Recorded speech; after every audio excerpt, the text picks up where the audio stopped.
This happened about a year ago when I was 26. I'm a female and tend to be friendly toward most people. I'm gonna be honest, I'm not a small woman. I'm 5'7" and slightly overweight, but I still get quite a lot of attention for some reason. This particular day, I was heading home from work.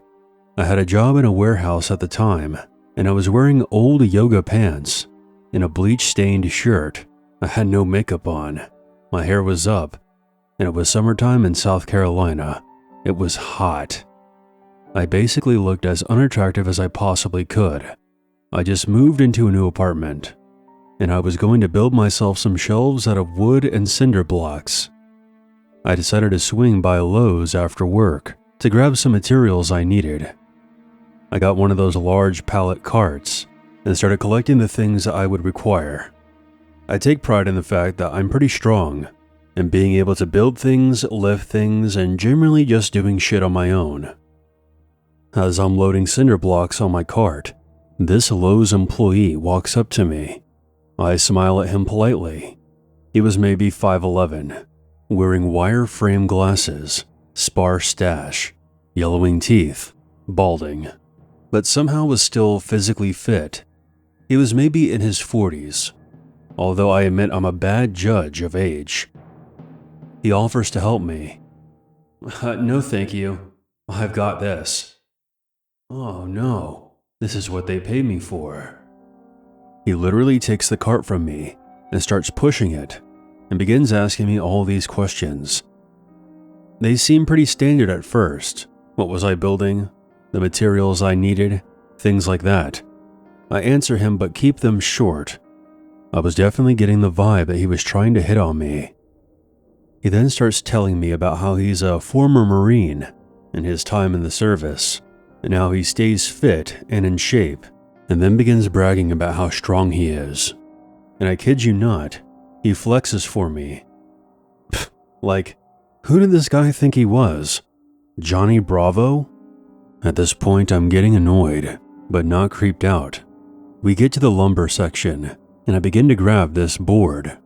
No, I can get that for you. Nah, it's fine. I can do this on my own. He gives me another toothy grin. Nuh-uh. Okay, whatever. Maybe he needs to feel useful or something. So I let him grab it. He walks behind me, and as he does, I hear in my ear, like someone looking at something tasty. Immediately I'm like, fuck. Is this gonna be one of those situations where I have to awkwardly decline someone's advances? Hoping it wouldn't come to that, I just ignore it. I had to get a couple more things and he insists on getting them for me. Every time walking behind me and making those sounds right in my ear. Fuck the rest of the stuff. I just want to get out of here. I tell him that I'm going to the checkout line, and he reminds me of the other stuff I mentioned and that he could help me with it. No, I need to be going home now. I'm definitely not being friendly, and I'm not smiling anymore. I go to push the cart again, and his creepy sing-along voice, he insists on doing it for me. We get to the checkout, and at this point, I've texted my best friend and told her about this weirdo following me around in Lowe's. I also tell her his name, which I can't remember at this moment. I said if anything happened to me, that he was the one who did it. I was only half joking. He was really creeping me out at this point. I'm at the register and one of the boards didn't have a tag on it. Mr. Creepy says he will go grab another, and he walks behind me again and whispers, "Delicious," in my ear, and I get the chills. He comes back with a new board and walks behind me again, manages to brush against my hip, even though we have plenty of room. Then he whispered, "Eat you up. I finally check out, and this creep is still hanging around. He offers to help me out to my car. I firmly say no. Well, I need to come take the cart back when you're done. It'll be easier. I am not letting him follow me to my car in this huge parking lot, but he persisted that he had to bring the cart back with him. So I say I'll just bring my car to the front and load it up. He finally relents and walks back inside. Thank God. I get in my car and pull around to the front. He emerges from the store. Let me load that for you. I had a board in my arms, and he grabs it from me. With his terrible smile, he says in the creepiest way possible, "Oh no, Gabrielle. I got this. I can get it in there like swimwear." How the fuck did he know my name? He looks at me like I am prey. I'm so freaked out at this point, and I am feeling very unsafe, even though we're in front of the store, and there are plenty of people about. He finishes loading my car, and I don't even acknowledge or thank him. He scoots around, opens my car door for me, and gives me another toothy grin. I completely ignore him, but I have to pass right next to him to get into my car. Right in my ear, I hear him whisper, "Delicious." I give him the most disgusted look I could muster. This doesn't deter him.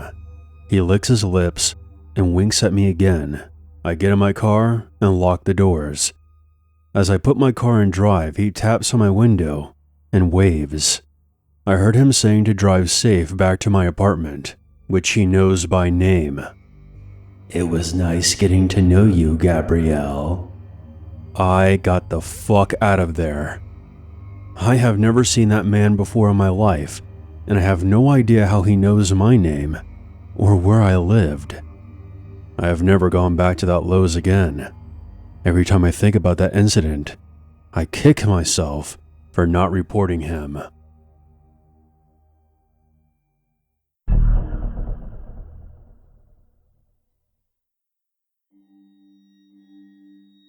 I hesitate to use the word stalked due to the infrequency of when things happened, but I really don't have another word for what's been going on for so long.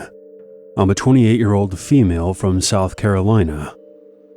This man, my mother's ex-boyfriend, has been an unwelcomed intrusion into our lives for 30 years, and frankly, I have a feeling that it's not going to end anytime soon. Short of taking measures that are too extreme to even consider, my family and I don't seem to have any choice other than to put up with it. We can't ignore it, because just when we think it's over, he comes back. He always comes back. We run into him in town, someone mentions his name, or an event will trigger a memory, and we're right back in that hopeless, frustrating feeling of being powerless. I can't recount every single step that's brought my family to this point. This would just go on for too long. But I can relay major events that have happened, even without every detail. This is going to be pretty long, so strap in. I guess I should start at the beginning. To make a long story short, my mom met this guy in high school. His name was Rick. Rick and my mom dated for 4 years, starting at the end of their senior year. He was the son of a local politician, very good looking and athletic. I have spoken to her at length about her time with him, and she told me that while they were initially together, there was nothing that she saw that would indicate anything was off about him. But slowly, over the course of their relationship, he changed. He started telling her what she could and could not wear, who she could talk to. He told her that she couldn't smoke anymore, that she had to get a new car because he couldn't be seen with her in the old truck she drove, that she had to move out of her parents' house and marry him as soon as possible. He was also pushing hard for her to sleep with him. She didn't, and she has never been able to say, at least to me, why that was, other than having this gut feeling that she shouldn't. For the most part, my mom ignored the way he was trying to control her life. She did nothing he wanted her to do. She's stubborn, and very no-nonsense, so it floors me that she put up with his bullshit for so long. I guess she felt that she couldn't do any better, and thought that, given time, she could change him. But Rick didn't change, at least not for the better. If anything, he got worse. He became verbally abusive, and put her down every chance he got. Eventually, she broke up with him. She had found out that he was sleeping with a friend of hers, among several other women. Over the course of the year they were no longer together, Rick was constantly trying to get back with her. He would call her at work and at home. He would drive by to where she was working her second job, or would follow her whenever she drove somewhere that wasn't work or home. He tried to get her friends to tell him where she was or give her messages from him. He even had his mother stop her in the grocery store and plead with her to take him back. She told my mom that even though she was from, quote, lower class trash, her son was devastated without my mom in his life. While this was happening, my mom met my father, and when Rick found out about it, he seemed to back off a bit. My dad's a big guy and comes from a rough family that had a reputation for fighting. I guess that made him hesitant to continue his stalking behavior, at least for a while. That all changed when my parents got married. My mom would pick up the phone when it rang to hear heavy breathing on the line.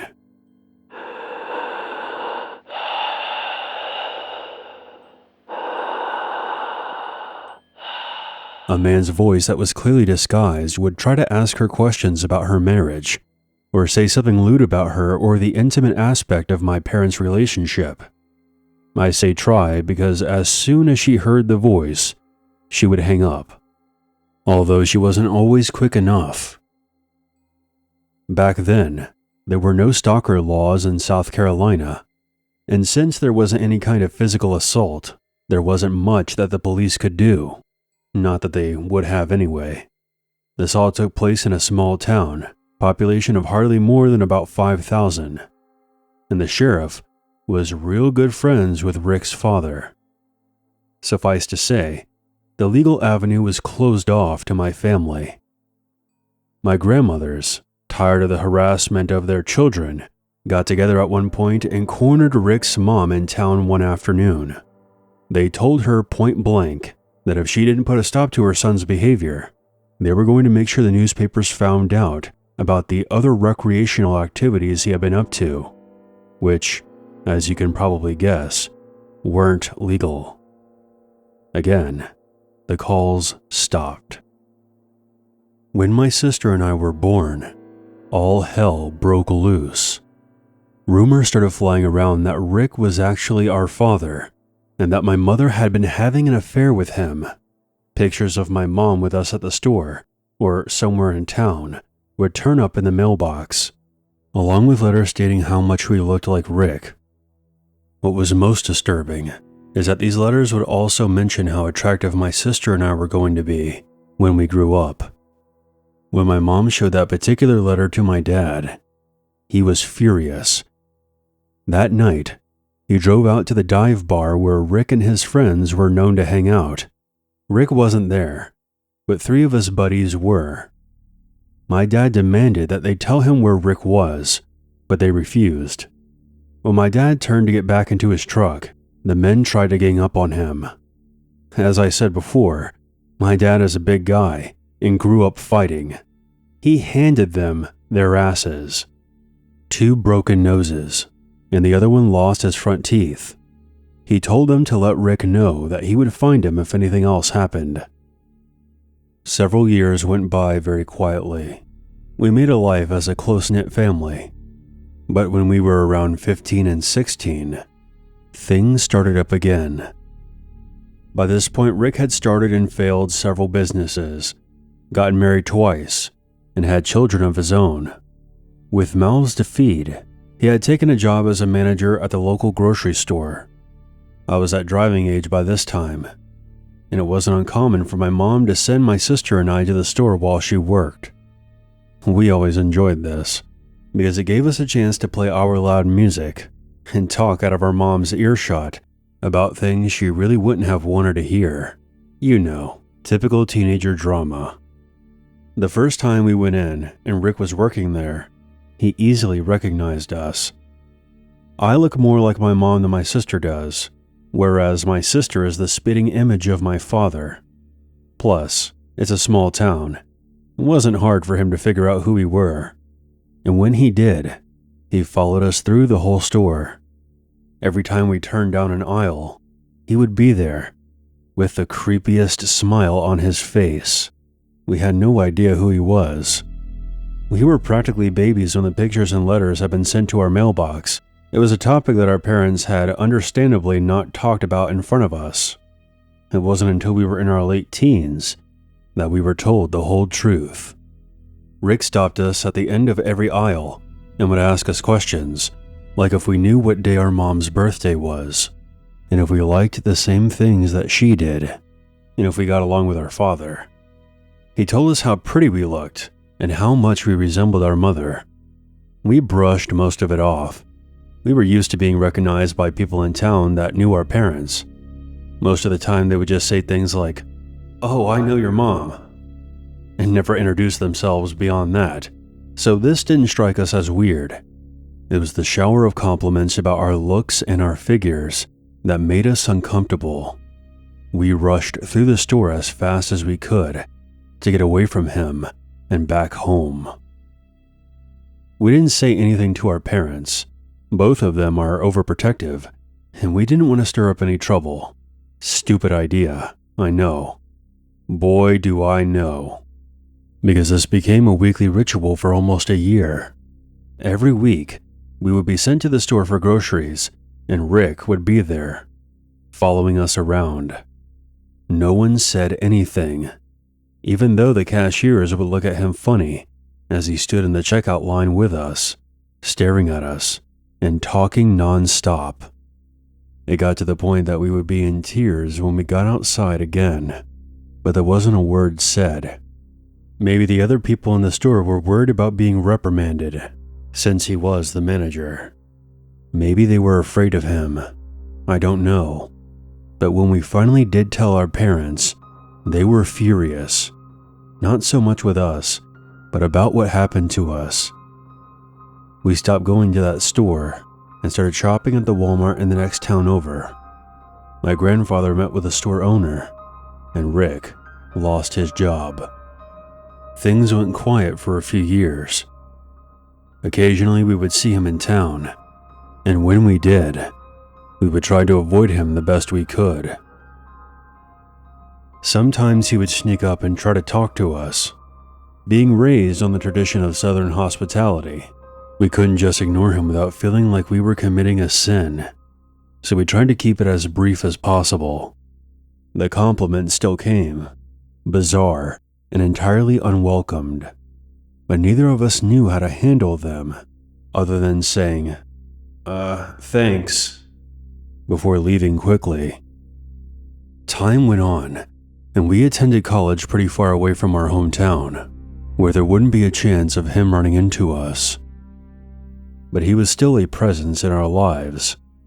When Facebook finally became popular, he was there, trying to send us friend requests, sending us messages asking us how our mom was doing, and how we were doing in school. We both blocked him. But he somehow found our email addresses. It wouldn't have been hard for him to get them. He just had to ask the right people, and we never thought that we had to guard that information. Both of us were bombarded by emails from Rick, asking us the same questions again about our parents, and talking about how much he looked forward to seeing us, quote, at home. The worst one was an email sent to me, asking me to let my mom know that all she had to do was tell him she was leaving my father, and he would divorce his current wife, abandon his children, and marry her, and that he would be the father that my sister and I deserved. I blocked him immediately and called my sister to let her know so she could be on the lookout. My mom doesn't have an email address, so he couldn't harass her like that, but the heavy breathing phone calls came back for a while. And when we all got cell phones, we did not give out our numbers to anyone except immediate family or people that we could trust, and told him not to give out our numbers to him under any circumstances. Which brings me to the most recent event, and the reason I've decided to sit down and write this out. I've moved back to my hometown, fresh out of grad school and newly married. Things have been quiet for a long time. Rick was the furthest thing from my mind. My husband and I had to stop by Walmart to pick up some last-minute gifts for Christmas. We split up in the store, and I was just coming out of the restroom. My mind was focused on my phone, trying to call my husband so I could find him in the big supermarket, when I felt a tap on my shoulder. Distracted, I turned around and almost dropped my phone when I realized I was standing face to face with that son of a bitch, Rick. He grinned at me and said, "Well, hello there. Been a long time." I'm ashamed to admit that I couldn't do more than just stare at him. He snuck up on me, and I was so startled and freaked out that I couldn't say a word. He leaned in, still wearing that damn smile on his face, the one he used to wear when he would follow my sister and I around the store. "You look just like your mom. If I was your dad, though, you would look more like me." I was frozen as he grinned at me for what was probably only a few seconds, but it felt much, much longer. I then turned on my heel and walked away, as calmly as I could. I put my phone to my ear and called my husband. It took everything I had not to burst into tears right then and there, in the middle of the store. My husband knew all the stories, and he was ready to come and beat the crap out of Rick for saying anything to me, but I ushered him out to the car. I just wanted to get out of there and go home. When I told my parents about the incident, they became angry as well, and they still are to this day. It seems like no matter how much time passes, Rick is still hanging around like a boogeyman. It's not over, and I know that. It may never be over, but it does feel good to get all this out. I don't know what to make of his little declaration, or what else other than the obvious he might have been implying. It makes me sick to my stomach to think about it. What I do know is that I am very, very grateful that he certainly is not my father, because I can't imagine what my life would have been like growing up with him.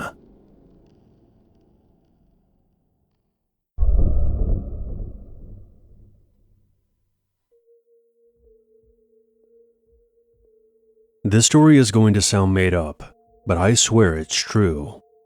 In retrospect, I probably wasn't in any real danger. It could have been an elaborate prank, and there's probably some video out there of a frightened 18-year-old girl screaming her lungs out in a swimming pool.